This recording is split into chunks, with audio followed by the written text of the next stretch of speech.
Welcome to the TELUS Originals DocTalks, a series of talks dedicated to craft, themes, and ideas behind TELUS Originals documentaries with the people behind and in front of the camera. I am your host, Sabrina Rani Furminger, and for this episode, we will be talking to Laura O'Grady about Francheska Prairie Queen. Francheska Prairie Queen follows the journey of a Filipino care worker, Francis Kiko Utrago, as he tries to achieve drag star superstardom while still working 3 jobs financially supporting his family back in the Philippines. Kiko's mission is complicated by the fact that he and his fiancée Cody are the only openly gay couple in a tiny Bible Belt town in southern Alberta. When a typhoon hits his parents' house back home, Kiko relies on his drag persona, Francheska Dynamites, to bring in the extra cash they desperately need. There's plenty to discuss where Francheska Prairie Queen is concerned, like the long reach of intergenerational trauma, the challenges faced by immigrants to Canada, and the joy and freedom that unfolds on screen whenever Kiko transforms into Francheska. And we will talk about everything today. But before we do, it is my great honor to tell you about the filmmaker behind Francheska Prairie Queen, Laura O'Grady. Laura is a 25-year veteran of the broadcast industry who brings a steady and creative hand to all projects. Laura has produced, coordinated, written, or directed hundreds of hours of content. Her documentaries have debuted at Toronto's Hot Docs International Documentary Festival, have won or been nominated for multiple provincial and national awards, and found audiences around the world. In 2022, she was named one of Canada's directors to watch on the Jean-Marc Vallée DGC Discovery Award long list. And last year, Laura directed Katie Lang, Songs and Silence, a short film about the iconic musician that premiered at the 2023 Governor General's Performing Arts Award Gala. What a gift it is to have Laura here today. Laura O'Grady, welcome to TELUS Originals DocTalks. Thanks for having me. It's great to be here. Let's just get into it. Let's just get into the meat of this film because there's so much to talk about. Tell me about your introduction to Kiko. How did you, what's the origin story of your relationship? Yeah, it's an interesting one. I was down at a Pride festival in a small town in southern Alberta called Medicine Hat. And it was at the beginning, and it was a slow start. The weather wasn't great, so there weren't a lot of people there. And we were filming for something else. And so I was, looking around, and the person who took the stage was Francheska. And here, she's talking about Filipino beauty pageant titles that she's holding on stage. She just gave it her all. There was not a lot of people in the audience, and there was just no holding her back. I hadn't heard about the Filipino love of beauty pageants. And so I was intrigued. And so, like I typically do, I cold called her. I found her on, thankfully, social media because, most drag queens like to have great social media presence. And we took it from there. Yeah. And that's when I met Kiko. But I first saw Francheska. Right. And so just so that we established for our audience, when we talk about Francheska, we use, because Francheska is her own thing, we use, she, her pronouns. And when we talk about Kiko, we use he, him pronouns, just so that everybody, understand. Although I did notice at one point, even in the documentary, Cody, her fiance, goes she and then he, because of this, both of these personages are through the same body. So tell me then about those first conversations that you had with Kiko, to convince him, or did you have to convince him, to in order to, for you to be there and train your camera on him and Francheska? It was really about talking to Kiko and Cody. I drove down to Lethbridge and we had a nice dinner, um, and what they wanted to talk about. And, Cody's a very interesting guy. And Kiko only started doing drag after they had been together for quite some time. So, that's an adjustment for him too. And because is not a drag performer. And, they live in this tiny little town. And the more I got to know them, we did some development shooting, which Kiko / Francheska was really open about. And I don't know if there was much convincing, but Kiko, by coincidence, had seen some of my previous films that I've done for TELUS Originals, Mm. including something called a short film called Queer Hutterite. And I think that really helped me, because for whatever reason, that really did well in rural communities. A lot of people have seen that film through small towns, Yeah. because we have large Hutterite populations here. So I think that helped. And then us just chatting and trying to be on the same page. Yeah. Speaking of that page, then, like, what were your original aims for this documentary? Because I'm assuming, you know, yes, you are intrigued by Francheska and intrigued by Kiko, but you don't know everything that is going to, unfold, right? Over the course of you spending time with them, Kiko and Francheska and Cody and everybody who's in their world. So what were the aims for the film, and how did these aims change at all over the course of filming? Sure. Yeah. Well, I think it's, um, for those who might, have visual impairments. I'm a cis white, Catholic raised woman. So there's certain understandings that I'll never have of the Filipino community. So we were grateful to have Rossman Valencia join our producing group to be able to guide us and give consultation on things that I probably wouldn't be aware of or consider. And then fortunately someone on our crew was also Filipino, and so they could also lend their perspective while we were shooting. For me, it was really interesting. I think I met Francheska, in 2018. And so, and then development carried through, and then of course COVID hit. And for me, the anonymity of our care workers, and then once we were in production, COVID hit, and that compounding issue of the risk of care workers. Kiko works in a long-term care facility, and then he had to give up a few of his jobs because of the risk of moving between facilities, Right. and that impact. And to me, the care worker story, and being an immigrant in Western Canada with those family obligations and responsibilities at home, which is something I don't experience. I thought that was very interesting. And then the ability to express herself, or, artistically through drag, I just thought there was a lot of interesting things. And then going on, and then unfortunately, while we were shooting, the typhoon hit the island where his family is, and just ripped their house apart. And just the stress of being able to make enough money to rebuild the home that he had already paid for and has to rebuild again. Um, it was an interesting thing. As from a filmmaker's perspective, of course, we've grown very fond of Kiko, and cared about him immensely, and hopefully the film is helping raise some funds for that island. But I just thought there was a lot of interesting stuff about it, and Kiko's so lovable.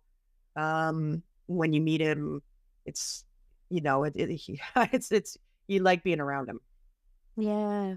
Well, I definitely I love the time I spent with this documentary. Absolutely. I'm curious about, you having these essentially cultural advisors, on your team. What were some of the conversations that you had, or like what topics or issues, did they provide insight into?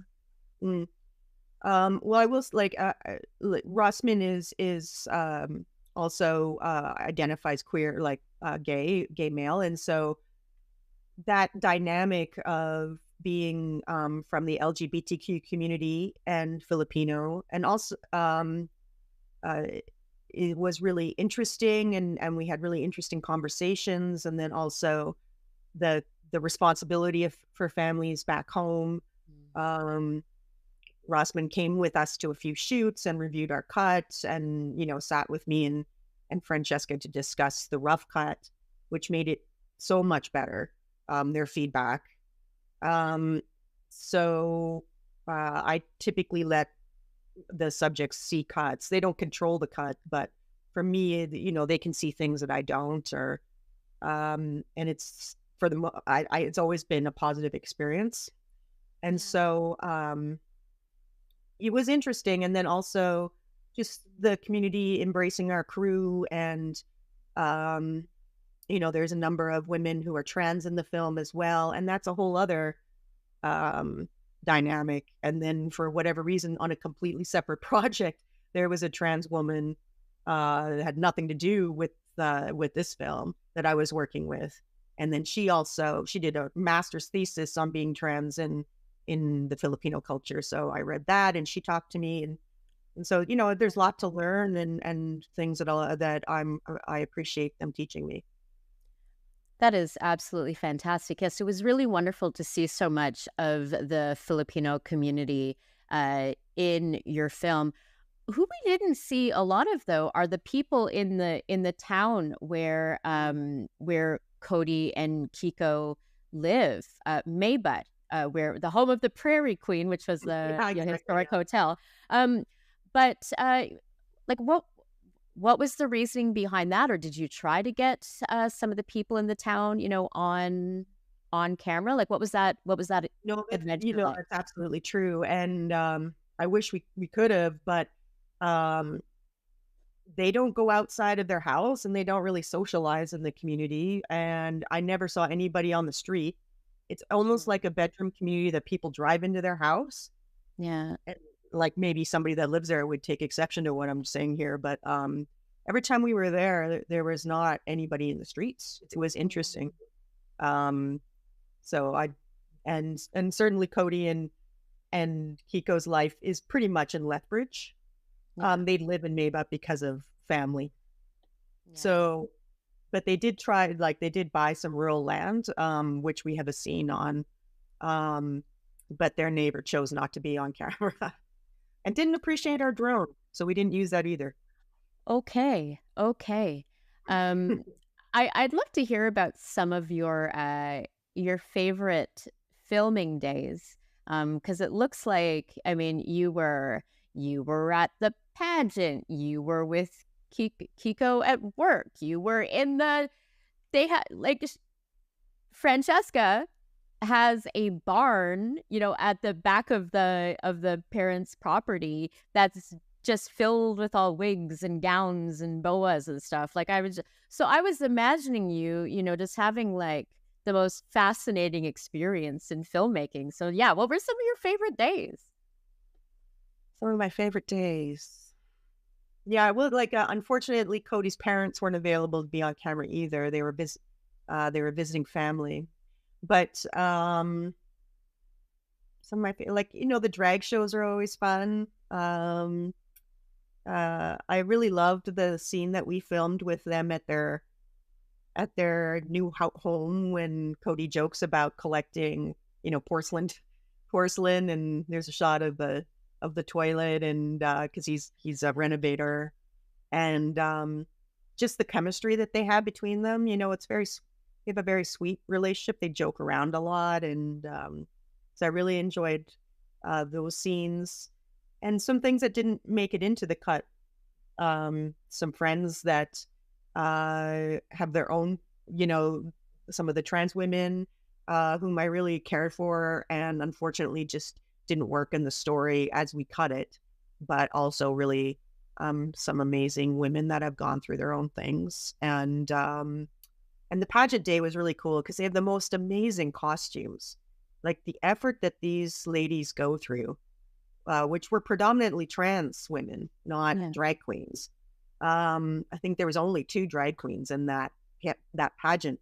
Um, so like they're stunningly beautiful. They're just ridiculously beautiful women, and the costumes that they put in and the effort and, them being seen. I thought it was really, really awesome how much they allowed us into the backstage area.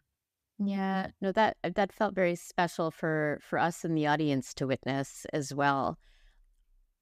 Watching Francheska perform on stage, like even through the screen, it seemed like such a magical experience. You can just tell how happy she is to be on stage. Like she's exactly where she needs to be.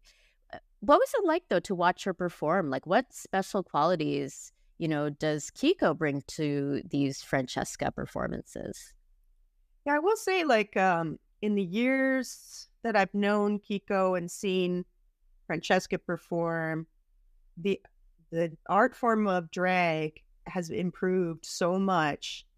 Um, moving into singing and more complicated dance, and the costumes have become more elaborate. Like it's really fantastic like to be able to see that evolution um, of this individual who really, gives our community so much, like takes care of our most vulnerable individuals and has this ability to express themselves. And so that's cool. You only know drag is a little tricky if you don't because I can't use any of the music. Kiko has a love of Beyonce and Jennifer Oh. Lopez, and so I can't clear it.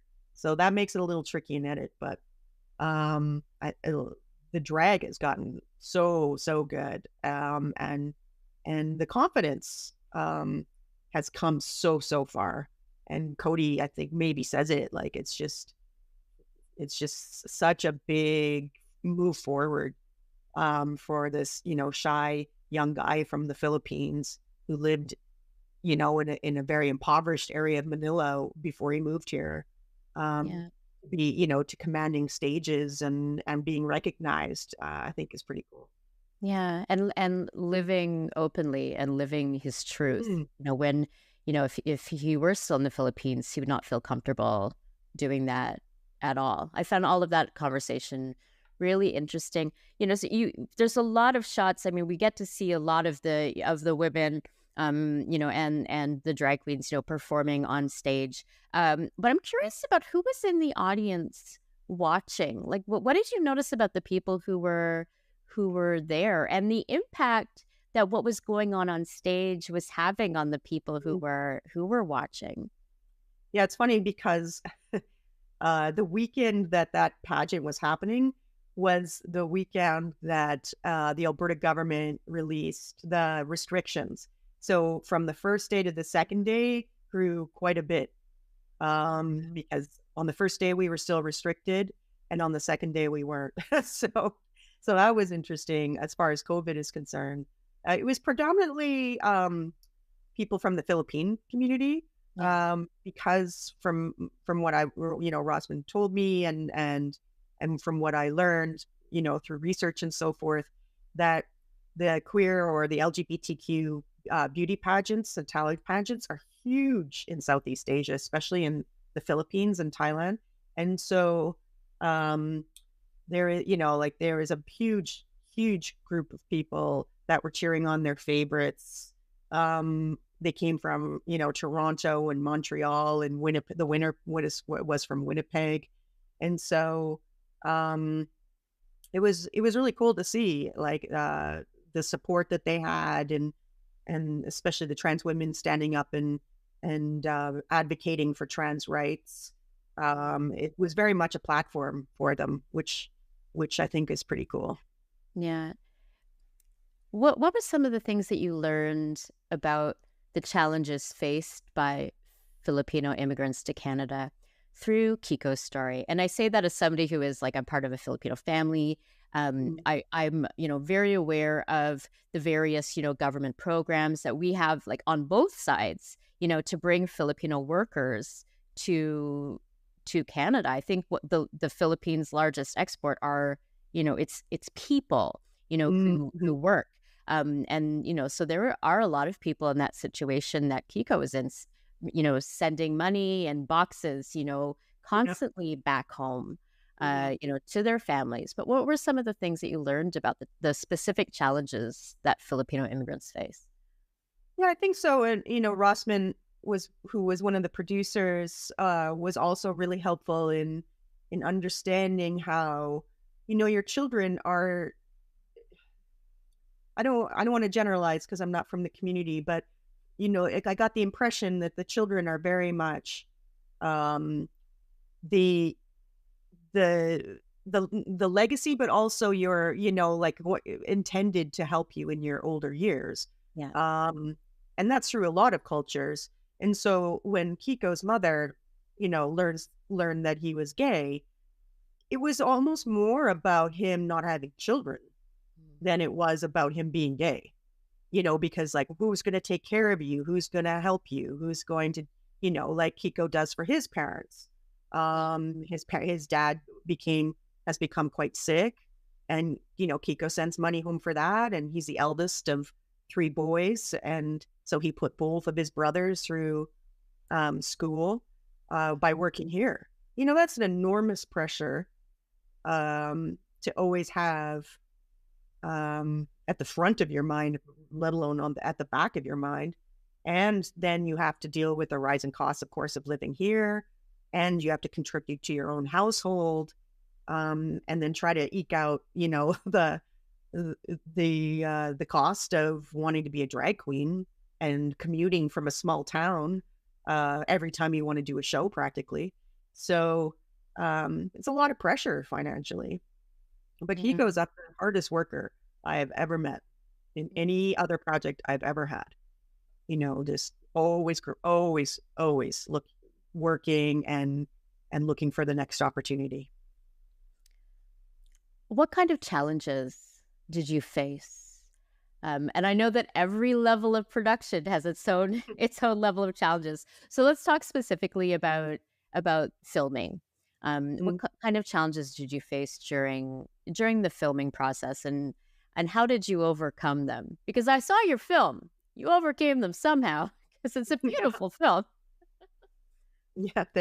Um, like every other person in the world, COVID didn't help. Yeah. It's like, um, so we had to stop filming for a while. And so and also like Kiko being in a care facility, that was, how am I going to get that footage? Like, of course so there's a reason why there are no patients in any of the shots. They let us into an empty ward, and we did it that way because he was doing work that he would normally be doing, but we didn't get any shots of of any of the individuals because we had to stay way far away from them. And that was kind of them to let us do that, to even come in. But, we had to be tested and, all of that, to make sure that we didn't pose any risk to anyone in that building. And we absolutely did not. Yeah. So we approached that section kind of in the lonely, anonymous worker and framed it that way, literally framed it that way, Yeah. because we couldn't approach any of the subjects, even if we had their family's permission. Um, so Wow. I feel like that worked out okay, like Yeah. how we chose to do it.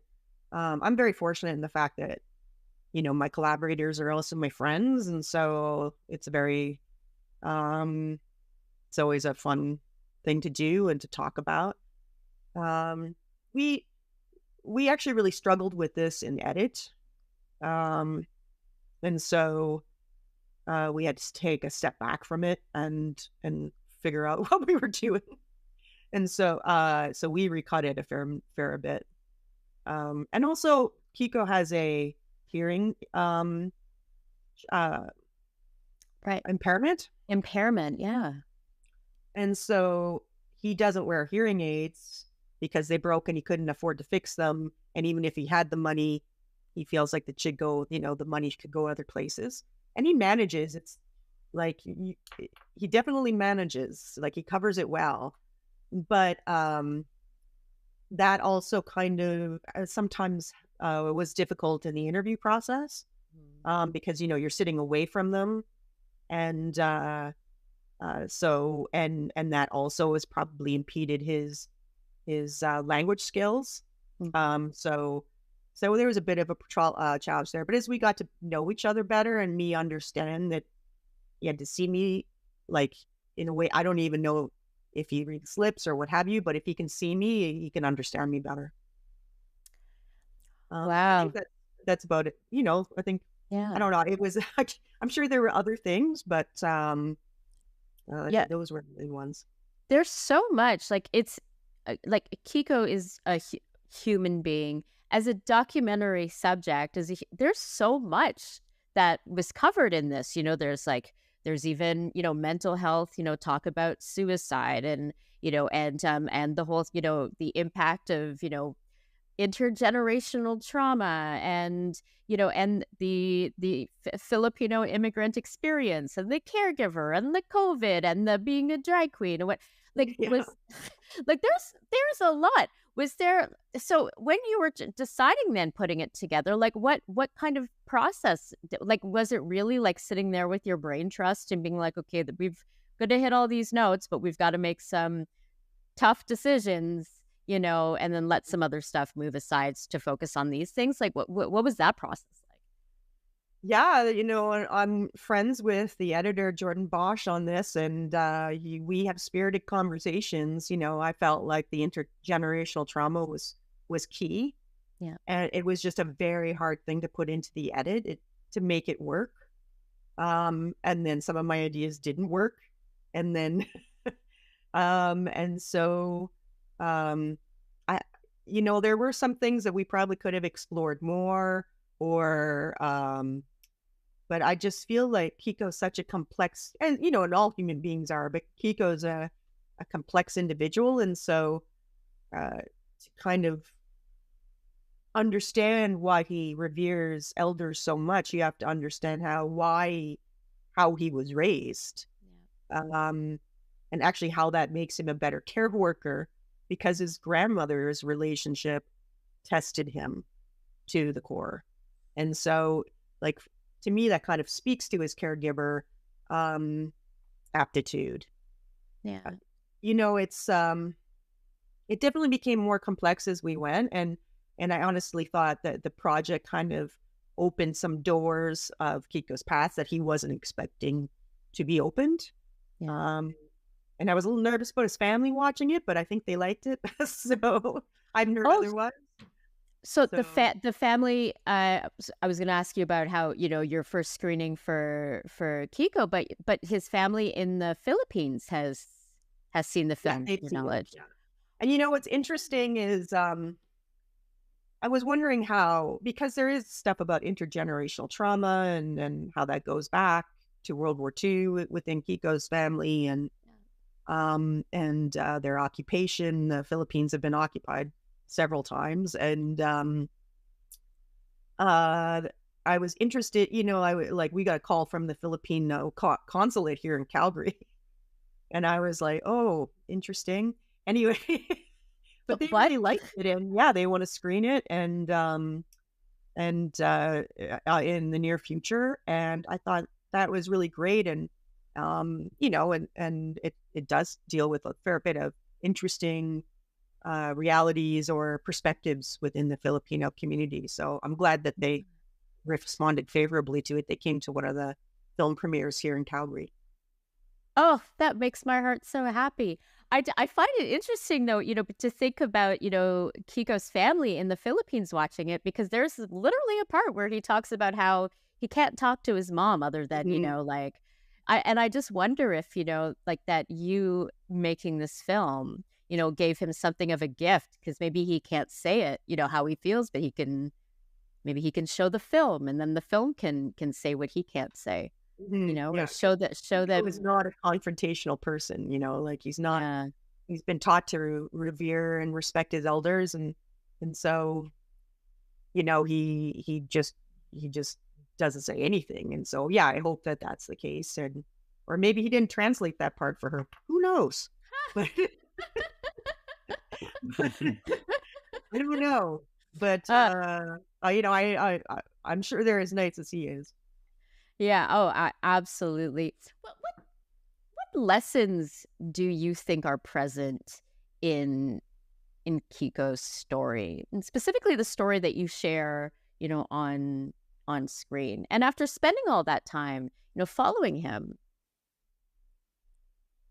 I think my intention when we first started was to show that, the unseen people within the general population, and that's kind of being told from a colonist perspective, but like have the full and complex lives. Like I think that well, if people come in and are care workers and you see them in the hallway and you don't give them, like, maybe some people don't give them much thought. To me, I'm always curious on who they really are, because this is one part of their their being. It's just like anybody else, whoever drives your bus or delivers your paper, or I'm just always curious about that other person, your kid's teacher, your we all have interesting sides to us. So for me, it's like to ask the question, to ask and be curious,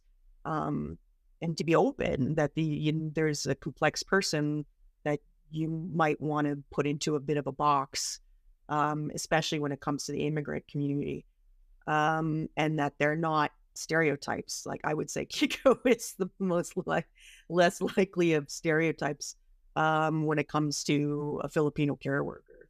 But that being said, as we progressed, I think it was very much about coming into your own, about not being afraid of being who you want to be, regardless if you live in a small, Alberta town, or within your particular Filipino community, or he's found support everywhere he goes. And I think that's really a testament to not sell your community short, that there are people that will celebrate and support you in whoever you want to be, as long as you're not hurting anybody else.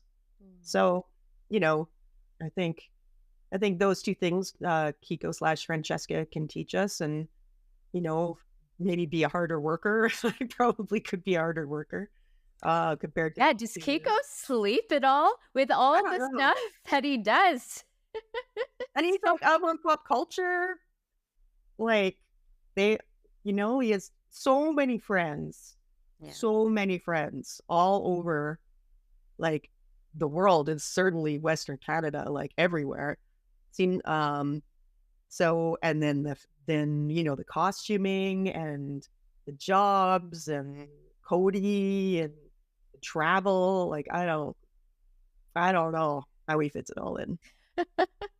We've talked a little bit about how you think Kiko might have changed over the course of the making of the film, but what about you? Like, how did this, if at all, like, how did this film change you as a filmmaker, as a human being? I think it really made me think about responsibility to family.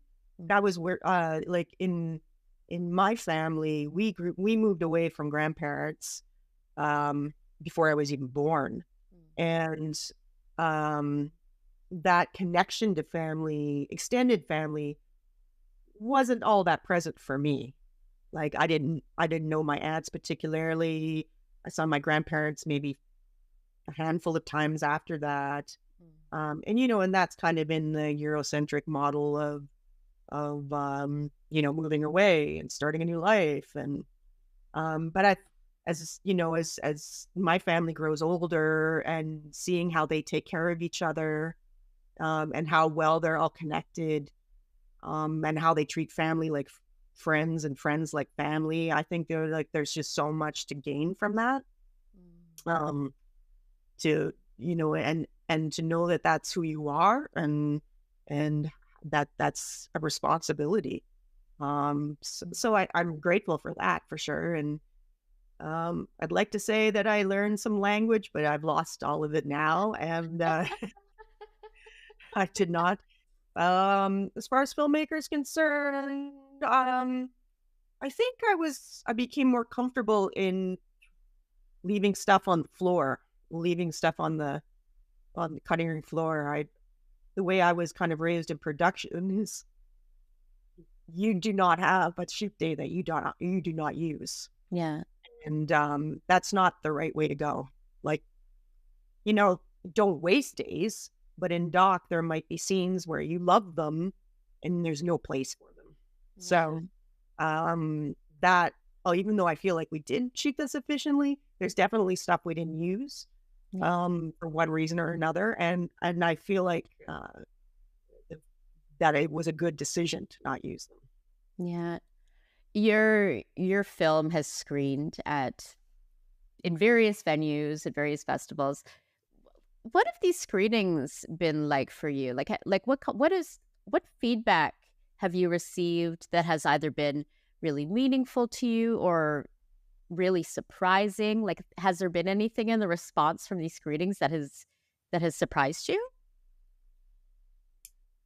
Well, I know that the Filipino community was going to come out, especially here in Calgary, to support the film and support Kiko. And there's so many really awesome, beautiful trans women in it that they all came out. And that was fun. When we had the premiere here, they all showed up in gowns and tiaras, and there's 22 of them. So that was really great for people taking pictures. That's for sure. Yeah. And I got to stay in the background, where I'm way more happy. So that was great. That was a lot of fun, and it was a sold out house, and Kiko being able to kind of stand in front and accept that. I think that was really awesome. Well, it was Francesca. Kiko showed up as Francheska, so that was really great. And just kind of like the trickle effects of the film. Like I think Francheska Kiko would be successful regardless if we did this or not, for sure. But the confidence that came from it, seeing Kiko hold the poster with like local celebrities and present awards and taking the stage that way, and appearing on different shows, and just getting the modeling in a Mark's Work Warehouse ad, like I'm pretty sure I would have gotten that without it, but I just think that it's the confidence, hopefully, was helped by the project. Yeah. So that's pretty cool. And then they had, community screenings in smaller markets like Victoria, and and Kiko and their friends organized all of that, and did a drag show with it, and then the funds went to raise money for the queer society there at the university. Like, they've really helped. They're so community minded that Kiko's taking the film to raise money for queer communities in Western Canada, and I think that's awesome. There's nothing like selfish about Kiko. Like, everything, like even you're talking about the screenings and stuff, it's all about like helping others, doing something for others. It seems to be a really important part of just his practice of living and of just existing, is care, looking after other people. That's very much a caregiver in every sense of the word. Yeah. Like, caring for Cody, caring for the chickens, caring for his in-laws. Yeah, caring at work, for sure. Yeah. The friend that he lost to suicide, that really hit hard because he couldn't stop, like there was nothing he could do. And so, I think that's very much part of his personality, which, makes him a good care worker. Yeah. The first time that you screened the entire film for Kiko, like, how did you feel, going into it? And were you like watching the film or watching his face, or what was that? I'm always curious about the very first time that the person you made the film about is watching the film. Yeah, like I probably screened the film too early for Kiko. I wasn't happy with it. And so just, us discussing like things that, what happened to this or what happened to that was helpful for me. It probably freaked him out a lot. seeing it in a rough stage, this rough stage. I normally probably wouldn't do that. And then Rossman was also in the room, and he gave awesome comments. He was very supportive. That's who he is. But like that was very helpful for me. I'm sure Kiko was like, why is this so rough? But I felt like we knew each other well enough to have that conversation. And I don't like surprising people, especially when it comes to, this is their lives, not mine. They're the ones they talk about their mother. I'm not. And so I don't think it particularly kind to like surprise somebody at a premiere with their own lives. Yeah. So yeah, it was good. Like I'm not sure he could hear all of it either. So, but he was I think he was quite happy with the end result. Yeah. Fantastic. How did we get here, Laura? I want to take a step back from this film and talk about you and your body of work. You as a filmmaker. Like, what is a Laura O'Grady documentary? Like, what needs to be presented or what needs to be present in a story, to get you hooked, to that compels you to spend, years of your life inside of a story? Well,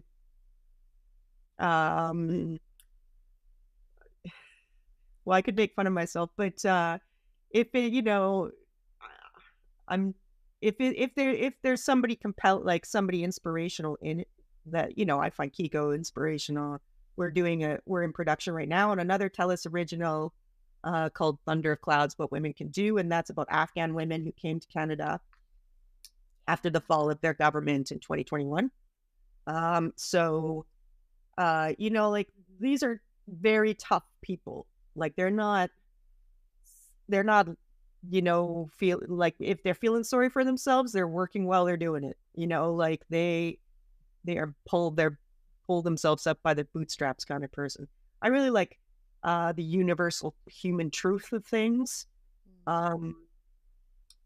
Something that touches around human rights or individual freedoms.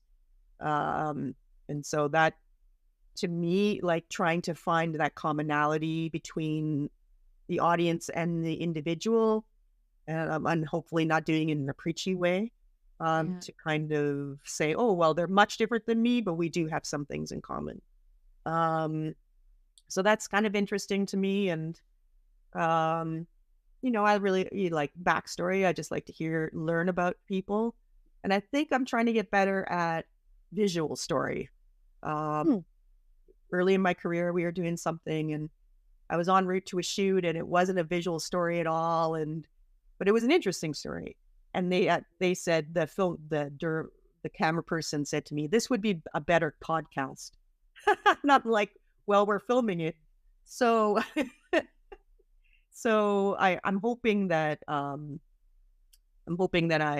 starting to realize what the visual language of the film is as they move forward. But, yeah, I don't know. Like, I love history stuff, but yeah, just because there's so much, you learn from your history for sure. But, yeah, and things that I don't know anything about, which, just changing my practice to make sure that there's people on the team that can make sure the appropriate point of view is heard. But I like to, I didn't know anything about the Filipino queer community. I didn't know anything about the last original that I did prior to Queen. I didn't know much about the HIV community, and how they've turned AIDS into a distant thing in Western society, at least, with proper prevention and care. So I just like to learn certain things and the cool stuff people are doing. Yeah. When you're deciding what story to feature in a documentary, or even when you're filming, how often do you think about the audience, or like what role does thoughts of the audience play in your work? Are you thinking about, who the film is for, or is it, or like at what point, do they come into your process? I think I'm doing that more and more now because you have to think about the audience and hopefully build an audience while you're filming.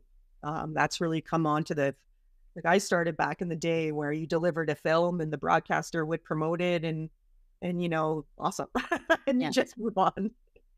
Um, but now it's very much about, if you say that your film's for everybody, then I think that's a famous saying. If you think your project's for everybody, then it's for nobody, because not everybody wants to watch. A billion people want to watch NASCAR, but I don't. You know what I mean? So, um, I think you have to really be cognizant of the audience. You have to be cognizant of the audience when you're pitching it, because whatever broadcaster, they want to know, do you understand your audience, and how can they support you reaching that audience? So for me, that's it's becoming more and more of a thing for sure. In the case of Francheska Prairie Queen, then who was the audience that you had in mind when you were making this film? Mm. Um, I was hoping, certainly the LGBTQ community would find it interesting, just because so much queer content, and I'm guilty, but so much queer content is cis white male. Mhm. Um, and I think that's changing, which is great. But it just happens to be, like the stereotype of the gay white guy. And so, um, so I was hoping to show a different face there. And that's how I came to the project, is through that community. And then, like people who probably are maybe a little bit older, who might have family in care homes, or are looking towards that and have certain communities in their lives or intersect with those communities, just to kind of give them a new perspective. Mhm. And of course the Filipino community, which is a beautiful, big, and supportive community in every city in Canada. Yeah. Um, so, and it has found that audience as they are screening it through the Filipino communities in Western Canada, certainly. I'm so happy about this. I at what point in your origin story, in your journey of life, when did you know that you wanted to be a documentary filmmaker and to tell these stories? Okay. Well, I used to work in entertainment news, and it was probably everybody's dream, like almost everybody's dream job if you were into pop culture. So you go down to, and I was producer, so I wouldn't do all the interviews, certainly, but like when the on airs couldn't go, we would go down, and the on air talent, meaning the hosts, if they couldn't go, then you go down to LA or New York and you interview the stars of the film, and it's awesome. Like, it's a great story. I met XYZ, but did you meet them, or did you meet the person that is in the room with you for those 8 minutes? And I remember doing one with a celebrity, and they cut the time to like 3.5 minutes. And, to set up your story, you ask the same question everybody else asks in front of Yeah. you, and everyone asks behind you. And I just thought, wow, this is pointless. It's just like, I didn't get to know anything about this person. We barely talked. There's got to be more to this career, like to a career than this. Yeah. Um, and because there's so many of us doing it, there's probably not, I'm probably pretty replaceable. And so we were fortunate in the fact that the production company I was working for was starting to do documentary for a broadcaster, their national news program. And Oh. because I was raised to always ask questions, I always watched the nightly news. we read newspapers, all of this stuff, unfortunately, is kind of falling away. But I requested to work on those and move out of the entertainment arm. And I'm very glad that I did. So that's how we started doing documentaries for one of the national newscasts. Incredible. So really was your curiosity, your natural innate curiosity that really set you on this road. As a documentary filmmaker then, because I know that a lot of what documentarians do is asking questions, having conversations. Do you have like a favorite question or kind of question to ask the people whose story you're telling? No,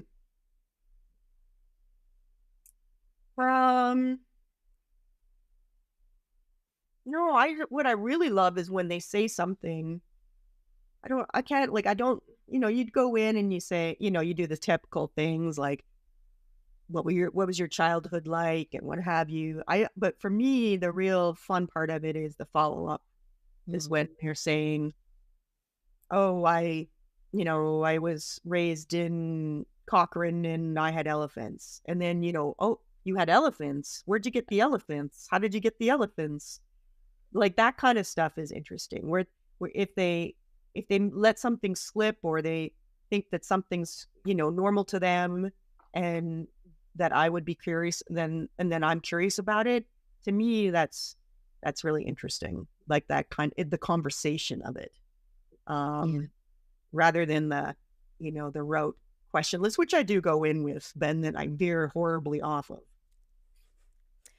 Same. I that too, because it's the art of conversation as well, right? Because you never know what is going to pop up in the conversation. Are there any trends that you're seeing in the documentary realm that you're either really excited about or not excited about at all? Well,